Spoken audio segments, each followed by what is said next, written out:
मैं बेहोश था, सारी दुनिया बेहोश थी। वह बेहोशी का 1 वर्ष, पूरा 1 वर्ष। मैं कहता हूँ मैं अपना समस्त जीवन उस 1 वर्ष पर न्यौछावर कर सकता हूँ। मुझे लग रहा था जैसे उल्लास की तरंगों में तिल रहा हूँ। किसी प्रकार की कसक नहीं, किसी प्रकार की पीड़ा नहीं। मेरे जीवन में चेतना नहीं थी, ज्ञान द्वारा प्रदर्शित अस्तित्व की कुरूपता नहीं थी, केवल एक अगाध तन्मयता थी। उस जीवन को खो दिया है मैंने, उसे सदा के लिए भुला चुका हूँ।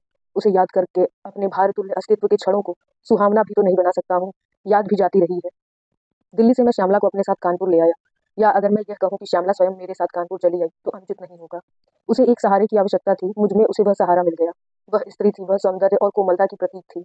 सौंदर्य सहारा चाहता है, कोमलता का अस्तित्व तभी संभव है जब उसकी रक्षा की जाए। संघर्ष पौरुष का गुण है। मैं पुरुष हूँ और मेरे पौरुष का वह सहारा चाहती थी। मेरे पौरुष में वह रक्षा ढूंढ रही थी। गंगा के किनारे मैंने आधुनिक ढंग की एक कॉटेज बनवाई थी। शहर के गंदगी से भरे व्यस्त जीवन से त्राण पाने के लिए मैं अक्सर उस कॉटेज में 2-4 दिन के लिए आ जाया करता था। रानी श्यामला को मैंने वह कॉटेज दे दिया। उस कॉटेज में आते ही वह खिल उठी। वृक्षों, लताओं, फूलों से घिरी हुई वह कॉटेज और सामने गंगा का निर्मल धारा। श्यामला धीमे से स्वर में एक असीम उल्लास भरकर बोल उठी थी। आंखों को यकीन नहीं होता, ऐसा लगता है स्वर्ग में आ गई हूँ। और मैंने भी हंसते हुए उत्तर दिया था। मंदिर सूना पड़ा था, आज मैंने इस मंदिर में देवी की प्रतिमा को स्थापित कर दिया है। मेरे जीवन की साधना सफल हुई है। मेरी पत्नी है, निरीह सी भली और ममता भरी। वह कुरूप नहीं है, लेकिन वह सुंदर भी नहीं कहला सकती। उसे पता था कि मैं बहक रहा हूँ, केवल बहक रहा हूँ, उससे हट नहीं रहा हूँ। उसने इस संबंध में मुझसे कुछ कहा भी नहीं, जैसे कहने से बात बनेगी नहीं, बिगड़ेगी ही। उसने मुझे अपने वश में रखने के लिए कोई संघर्ष भी नहीं किया, जैसे मैं तो हमेशा हमेशा के लिए उसका हूँ, उसके वश में हूँ। श्यामला को उसने घर पर बुलाया, श्यामला की उसने खातिरदारी की। वह भी कभी कभी मेरी कॉटेज में श्यामला से मिलने चली आती थी।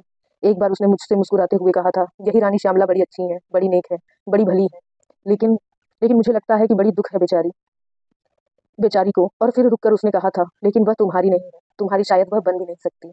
मैंने अपनी पत्नी की बात में ईर्ष्या का व्यंग देखा था। उस समय पर मैं गलती पर था। मेरे बच्चे रानी श्यामला से मिलते ही उससे हिल गए। राजीव और रेखा, एक 8 साल का था, दूसरी 4 साल की। रानी श्यामला को वे चाची कहते थे और रानी श्यामला अपने बच्चों की तरह उन्हें प्यार करती थी। जीवन राम भी रानी श्यामला के साथ आया था। जीवन राम अकेला रह भी नहीं सकता था शायद, हमेशा दुख में डूबा हुआ, मौन और शांत। मुझे जीवन राम से पूर्ण सहानुभूति थी, लेकिन जीवन राम निर्बुद्धि नहीं था, अकर्मण्य नहीं था, शिष्ट और मृदुभाषी। रानी श्यामला के कहने से मैंने जीवन राम को अपने दफ्तर में अपने सहायक के तौर पर रख लिया। जीवन राम व्यापार के मामले में कुशल साबित हुआ। मेरा कामकाज उसने बड़ी आसानी से समझ लिया। समझ ही नहीं, संभाल भी लिया। श्यामला के आने के बाद मुझे अपने व्यापार को ठीक तरह से देखने का समय भी नहीं मिलता था, लेकिन इस अभाव को जीवन राम पूरा कर रहा था। मुझे एक अपूर्ण और ममतामयी प्रेयसी ही नहीं मिली, मुझे एक कुशल और योग्य सहायक भी मिल गया था। जीवन राम पर अपना सारा कामकाज छोड़कर श्यामला को साथ लेकर मैं घूमने निकल पड़ा। श्यामला के साथ मैं कहाँ कहाँ घूमा इस समय मुझे पूरा पूरा याद नहीं। नदी, पहाड़, सागर, बड़े बड़े नगर, शानदार अमूर्त भवन, एकांत निर्जन रम्य स्थल, एक सुंदरता को साथ लेकर मैं प्रकृति की समस्त सुंदरता का भ्रमण कर रहा था। पर आज उन सब स्थानों को मेरे लिए कोई अस्तित्व नहीं। मेरे जीवन में एकमात्र श्यामला का अस्तित्व है, उसका मादक सौंदर्य, उसका सुरभित श्वास और एक असीम सुख से भरा मेरे हृदय का स्पंदन। क्या मैंने श्यामला से कभी प्रेम किया? आज मैं अपने से पूछ रहा हूँ, और मुझे मेरे इस प्रश्न का कोई उत्तर नहीं मिल रहा। यही नहीं, श्यामला ने भी क्या कभी मुझसे प्रेम किया, इसका उत्तर भी नहीं दे सकता। एक बार, जहाँ तक मेरा ख्याल है, किसी पहाड़ पर, मसूरिया नैनीताल में, हम दोनों किसी होटल में बैठे थे। भावावेश में विहल होकर श्यामला का हाथ पकड़कर मैंने उससे कहा था, श्यामला मैं तुमसे कितना प्रेम करता हूँ। और अचानक श्यामला ने मुख वाली मुस्कान गायब हो गई थी। उसकी आंखों में अथाह करुणा उमड़ आई थी। उसने बड़ी कोमलता के साथ मेरा हाथ दबाते हुए कहा था, प्रेम की बात ना कीजिए ज्ञान जी, प्रेम की अभिव्यक्ति शब्दों में नहीं होती। और फिर अनायास ही वह हंस पड़ी थी। ज्ञान जी, हमारी सारी जिंदगी ही प्रेम की है, इसी प्रेम पर हम कायम हैं। वैसे हर एक इंसान अपने में सिमटा हुआ है, रोज बनती और मिटती हुई इस दुनिया में कौन किसका है। श्यामला से दर्शन की बात की मैंने अपेक्षा नहीं की थी, और वह दर्शन भी हंसी हंसी में। मैंने श्यामला से पूछा, सच सच कहना श्यामला, क्या तुम मुझसे प्रेम करती हो? हाँ ज्ञान जी, बेहद प्रेम करती हूँ तुमसे। कम से कम इस समय तो। मेरे दिल को एक धक्का सा लगा, कम से कम इस समय। मैं इसका मतलब नहीं समझा। कैसे समझाऊं आपको ज्ञान जी? हमारी जिंदगी में तरह तरह की भावनाएं हैं, प्रेम, घृणा, क्रोध, शांति। कभी एक भावना आती है और कभी दूसरी। इस समय मेरे अंदर प्रेम की भावना है। मुझे इस जगह से प्यार है, मुझे इस शहर से प्यार है, मुझे इस दृश्य से प्यार है, मुझे आपसे प्यार है।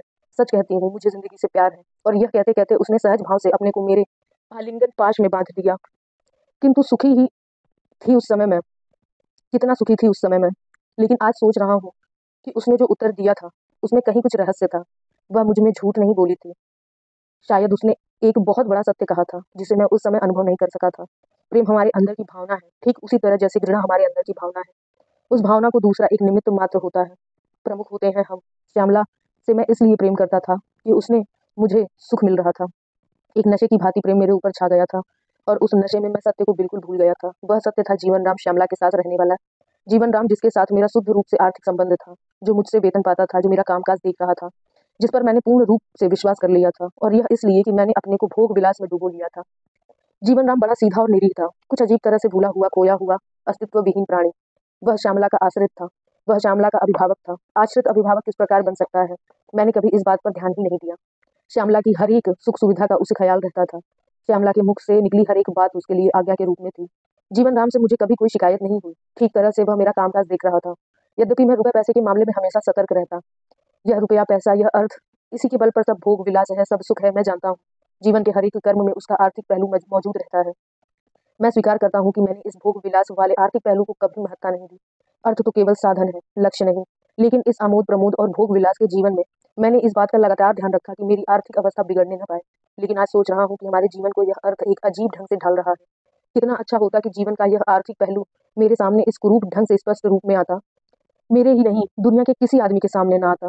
पर आमोद प्रमोद, भोग विलास, चहल पहल से भरे हमारे आज वाले भौतिक अस्तित्व का एकमात्र सत्य है अर्थ।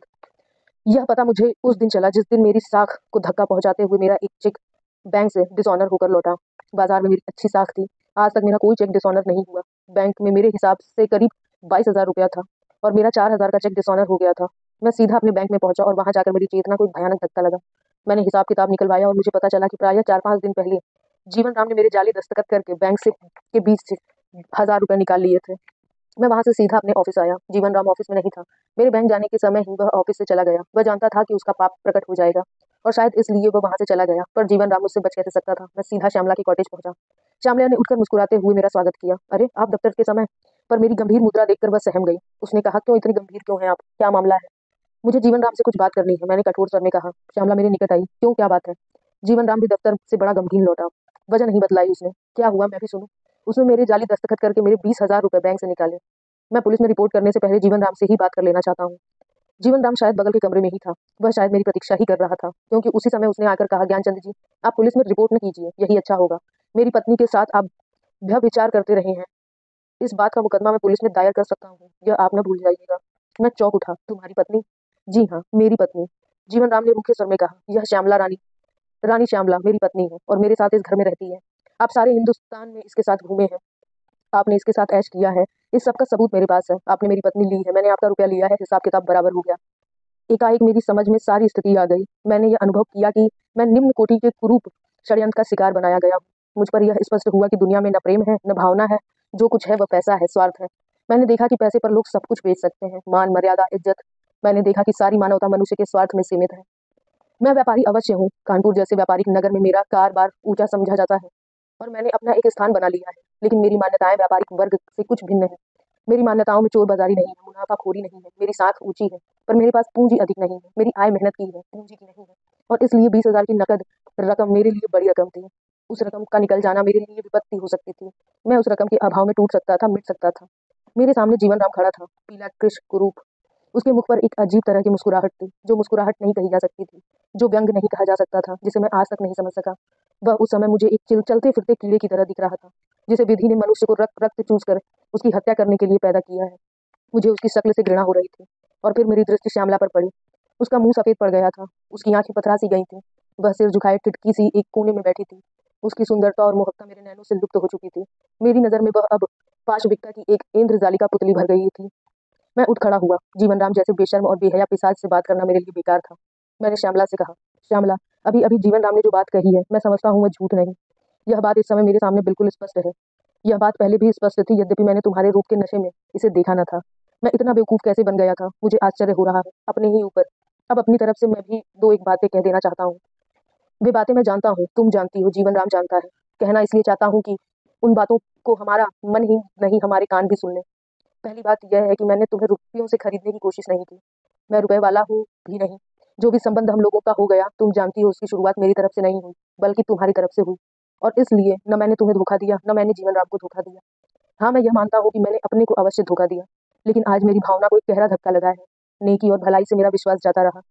जहाँ तक रुपयों की बात है, बहुत संभव है मैं उसे भूल भी जाऊँ, बहुत संभव है मैं इस नुकसान के धक्के को संभाल भी लूँ, पर भावना के नष्ट हो जाने के धक्के को मैं न संभाल सकूंगा। दोनों ही मौन रहे। शायद मौन रहने के अलावा वे और कुछ कर भी नहीं सकते थे। दोनों ही अपराधी थे, और मैं क्रोध से भरा हुआ वहां से चला आया। मेरा सारा शरीर जल रहा था, मेरे प्राण जल रहे थे। पर मैं जानता था कि मैंने जो कुछ कहा था, उसका पहला भाग सत्य भले ही रहा हो, उसका अंतिम भाग तो सत्य नहीं था। उस आर्थिक क्षति से मैं तिलमिला गया था। प्रतिहिंसा की ज्वाला मुझ में प्रज्वलित हो उठी थी। मैंने वहां से आते ही पुलिस को रिपोर्ट कर दी और उसी दिन जीवन राम गिरफ्तार हो गया। दोस्तों, आगे की कहानी जानने के लिए चैनल से जुड़े रहिए और सुनते रहिए भगवती चरण वर्मा की बुक वह फिर नहीं आई।